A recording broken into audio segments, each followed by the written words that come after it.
Jim, Melanie, we're live on Walnut Street in Philadelphia, really a focal point of where a lot of this weekend's damage and riots ravaged this city. Behind me, you can still see the van store that was heavily damaged by a fire. Rob, tonight will be the third night of a citywide curfew starting in just an hour as police continue to enforce peace in the streets. Rob, and the story continues today. Protesters marching the streets, chanting George Floyd's name, and of course demanding change. Yeah, Wendy, this home has not one but two trees collapsed on it. As you can see behind me, this one tree from a neighboring yard completely uprooted out of the ground over the fence and again onto the backyard here. If Jenny does a quick turnaround here, we'll see the second tree snapped just about halfway down the trunk, toppled over to the roof and onto the deck. Jim, Melanie, the fire chief tells me the last time they had flooding this bad was in 2006, and he even says that this has been much worse. I'll give you a closer look here. You can see the yellow placards on these power line poles, and as you gradually go down the street, they get closer and closer to the water until they're eventually fully submerged. This shows you just how much water has accumulated here on Main Street. We spoke with a couple of guys today who came to the airport not to catch a flight, but instead to pick up a rental car and head out on a road trip. They say they're not exactly worried about having to quarantine for 14 days when they return, as they say that's probably something they'd end up doing anyway. This neighborhood in the West End is one of many across Allentown really experiencing these constant loud booms from fireworks. Now, we, as well as several members of City Council, have fielded numerous emails on this issue, and now city leaders want to do something about it. Everyone's required to wear a mask, whether you're sitting at a slot machine or a table game. People feel like getting out of the house is basically like hitting the jackpot. So what about your local urgent care facilities and walk-in clinics? Turns out asymptomatic patients can be tested there too.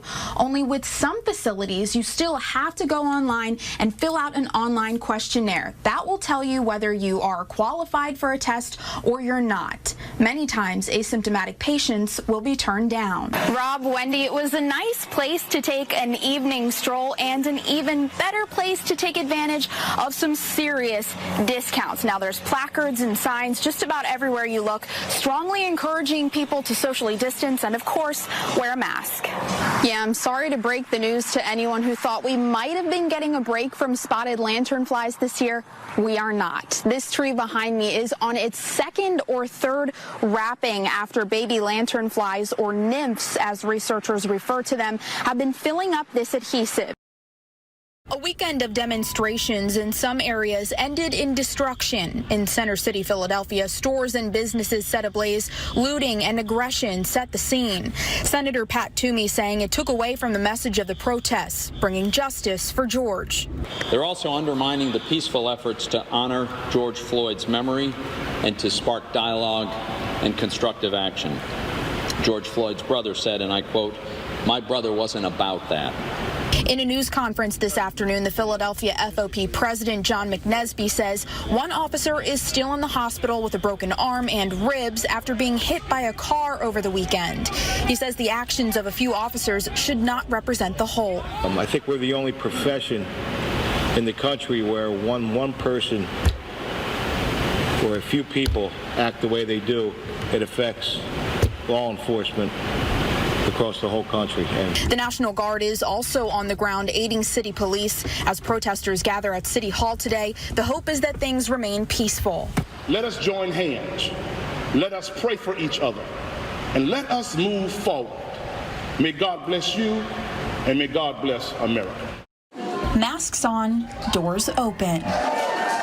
Lines of people waited in the heat to be the first to hit the slots after nearly 3 months of Mount Airy Casino Resort being closed. Waiting, and finally it's here. Many guests were from out of state, like New Jersey, where Governor Murphy says casinos can reopen on July 2nd. I'm waiting for the casinos closer to me, but they're not open. This is open and I ran here. The moment guests enter the lobby, signs remind them to social distance and wash their hands. Everyone's required to wear a mask, whether you're sitting at a slot machine or a table game. People feel like getting out of the house is basically like hitting the jackpot.